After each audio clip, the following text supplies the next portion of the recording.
Jai Hind everyone, I am Jyoti Chaurasia and I am your science teacher. Today I am going to explain the first chapter, that is plant nutrition. This is the biology chapter. In this chapter we will study about the nutrition in plants. How plants get nutrition. As we all know that every living organism need food to live, to obtain energy, to for growth and repairing damaged tissue and damaged body parts. हम सभी जानते हैं कि living organism को food की ज़रूरत होती है सर्वाइव करने के लिए, एनर्जी पाने के लिए और बॉडी के ग्रोथ्स के लिए, बॉडी के जो डैमेज टिश्यूज़ होते हैं उनके रिपेयरिंग के लिए. Now the question is what is the nutrition. Different kinds of organism have different method of their nutrition. Nutrition is a process by which an organism obtain food and utilize it to gain energy. Nutrition एक ऐसा process है जिससे कोई भी organism food को obtain करता है जिससे कि उसको एनर्जी मिले. There are two modes of nutrition in plant, in an organism. That is, first is the autotrophs and second is the heterotrophs. In heterotrophs there are two subcategories, non-green plants and green plants. Non-green plants has two subcategories, that is parasites and saprophytes, and green plants also has two subcategories, that is insectivorous and symbiotic. Now one by one we will study in detail. First mode of nutrition is the autotrophs. Autotrophs, the organisms that are capable to prepare their own food by the process of photosynthesis using water, carbon dioxide, sunlight and chlorophyll. And only green plants are called autotrophs. Auto means self, जो खुद से अपने food को prepare कर पाएँ बिना किसी की मदद के, हेल्प के, बिना किसी के ऊपर डिपेंड हुए, उन्हें हम ऑटोट्रॉप्स कहते हैं. Plants sunlight, chlorophyll, carbon dioxide और वाटर की हेल्प से खुद का फूड प्रिपेयर करती हैं. And in plants leaves are the kitchen of plant where foods are prepared. Plants में जो लीव्स होती हैं वो प्लांट्स की किचन कहलाती हैं जहाँ पे फूड को प्रिपेयर किया जाता है. There is a definition of photosynthesis, that is the process by which green plants prepare their own food using carbon dioxide, water and sunlight in the presence of chlorophyll is called photosynthesis.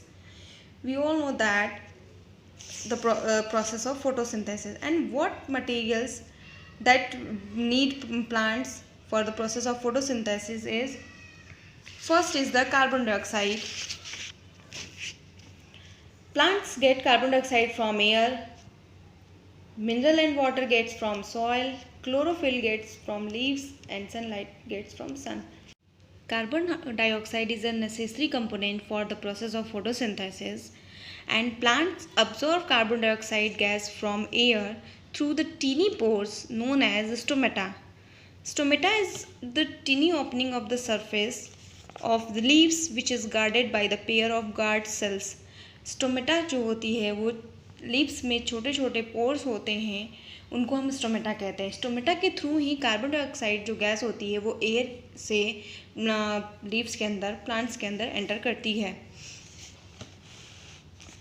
These guard cells are responsible for opening and closing of stomata. When the carbon dioxide come in, they contracted, and when the oxygen goes out, it expands. Guard cells expand and contracts. Next, what is the how plant get water from the soil?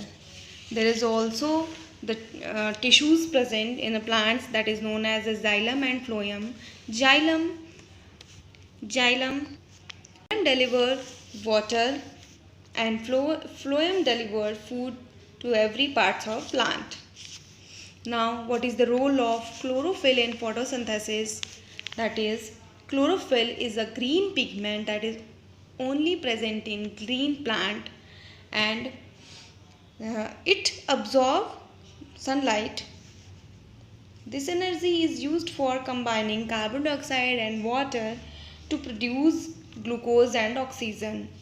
Chlorophyll sunlight को absorb करती है और इस energy का use हम carbon dioxide और water को combine करने में प्लांट्स करते हैं और जिससे कि ग्लूकोज और ऑक्सीजन प्रोड्यूस होती है. Now we all know that role of sunlight in photosynthesis. Sunlight अगर ना हो तो कोई भी प्लांट फोटोसिंथेसिस नहीं कर पाएंगे. आप किसी भी प्लांट्स को अंधेरे में रख दीजिए, ग्रीन प्लांट्स को, वो क्या होगा, कुछ दिन में ही मुरझा जाएगा, वो ख़राब हो जाएगा क्योंकि उन्हें सनलाइट नहीं मिलेगी. अगर आप सब कुछ उन्हें दें, वाटर दें, तब फिर भी वो ग्रोथ नहीं कर पाएंगे because there is no sunlight in the room. Sun is the only source of energy for all the living organism. So today we know that only green plants can prepare their own food. They are also known as autotrophs. Now our next topic is the heterotrophs.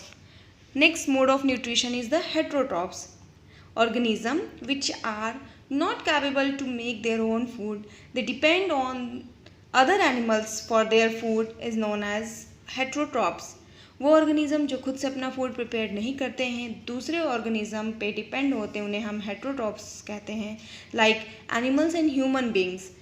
Animals जो होते हैं वो other animals पे depend होते हैं या फिर plants पे डिपेंड होते हैं, और ह्यूमन बींग्स भी प्लांट्स और एनिमल्स पे डिपेंड होते हैं. ये अपने फूड खुद से प्रिपेयर नहीं कर पाते हैं. इन हेटेरोट्रॉफ देयर आर 2 सब category. I have already told you. First is the parasites and second is the saprophytes. Parasites are those plants which live on another plant and get their food. ऐसे plants जो दूसरे plants के ऊपर रहते हों और उनके food को वो obtain करते हों. ये parasites जो होते हैं वो totally दूसरे plants पे depend होते हैं. Like the example of parasites are Cuscuta plant. ये दूसरे प्लांट्स के ऊपर ग्रोथ करते हैं और उनके फूड को ही ऑब्टेन करके ग्रोथ करते हैं. Now next is the saprophyte. Saprophytes, these plants are also non green plants which draw their food from dead and decaying matter. Saprophytes जो प्लांट्स होते हैं वो दूसरे डेड और डिकेइंग मटेरियल पे डिपेंड होते हैं, यानी सड़े गले चीज़ों पे को खाते हैं, वो वहीं पे ग्रोथ करते हैं. Like fungi, mushroom, etc. Saprophytes, example of saprophytes is fungi, mushroom, yeast, etc. जब भी कोई आप रोटी होती है या ब्रेड होता है, बहुत टाइम तक रख दीजिए उसे, तो आप देखेंगे उस पर वाइट ब्लैक फंगस ग्रो कर जाते हैं. तो वो क्या करते हैं, जब चीज़ें ख़राब होने लगती हैं तो उस पर ये सैप्रोफाइट्स ग्रो करते हैं और अपने खुद को वो ग्रोथ कराते हैं. There are some green plants that is also depend for another organism. Like first is the insectivorous plant. Insectivorous plant are those plants which are green and obtain energy by the process of photosynthesis. Insectivorous plants होते हैं वो green plants होते हैं और ये photosynthesis process भी करते हैं, बट फिर भी ये कुछ स्पेशल न्यूट्रिशन के लिए, स्पेशल टाइप ऑफ न्यूट्रिशन के लिए दूसरे प्लांट्स पर डिपेंड होते हैं. लाइक ऐसे प्लांट्स जो होते हैं नाइट्रोजन डिफिशिएंट प्लेसेस पे ग्रो करते हैं, यानी जहाँ की सॉइल में नाइट्रोजन नहीं होती है वहाँ पे ये ग्रोथ करते हैं, जिसकी वजह से इनको नाइट्रोजन की ज़रूरत पड़ती है. और ये जो इंसेक्टिवोरस प्लांट्स होते हैं इंसेक्ट्स को ट्रैप करते हैं. These plants trap insects, kill them and finally obtain nitrogen for their growth. ये उनको किल करते हैं और डाइजेस्ट करते हैं, उसके बाद नाइट्रोजन को ऑब्टेन करते हैं अपने ग्रोथ के लिए. Pitcher plants and sundew plants are the example of insectivorous plant. Symbiotic plant, those plants which live together like one single plant and help each other in obtaining food are called. ऐसे plants या ऐसे organism जो एक दूसरे पे depend हो और एक दूसरे की हेल्प करते हों. in symbiosis both organism are benefited by each other. इनको एक दूसरे से फ़ायदा होता है. Like Rhizobium bacteria and leguminous plant are the example of symbiosis. Now, relation between Rhizobium bacteria and leguminous plant, कैसे ये एक दोनों एक दूसरे पे डिपेंड होते हैं। Rhizobium bacteria can not make their own food. Rhizobium bacteria अपने से खुद से अपना फूड प्रिपेयर नहीं करती है, ये लेग्यूमिनस प्लांट्स के रूट में प्रेजेंट होती है और नाइट्रोजन को कन्वर्ट करती है। जो नाइट्रोजन हम गैस हमारा एयर में प्रेजेंट होता है उसको वाटर सॉल्युबल नाइट्रोजन कंपाउंड में, नाइट्रेट में कन्वर्ट करती है, जिसकी ज़रूरत लेग्यूमिनस प्लांट को होती है। तो these nitrates are then taken by leguminous plant for their proper growth, और इस नाइट्रेट का यूज़ लेग्यूमिनस प्लांट करता है अपनी ग्रोथ के लिए। राइजोबियम बैक्टीरिया और लेग्यूमिनस प्लांट्स के नाइट्रोजन की कमी को पूरी करती है, जिसकी वजह से लेग्यूमिनस प्लांट उसको शेल्टर प्रोवाइड करता है, और these organism share their food, therefore their mode of nutrition is heterotrophic mode of nutrition. ये ऑर्गेनिज्म अपने फूड को शेयर करते हैं, इसलिए इसको ये हेट्रोट्रॉपिक मोड ऑफ न्यूट्रिशन होता है। Now in this chapter we have study about the mode of nutrition.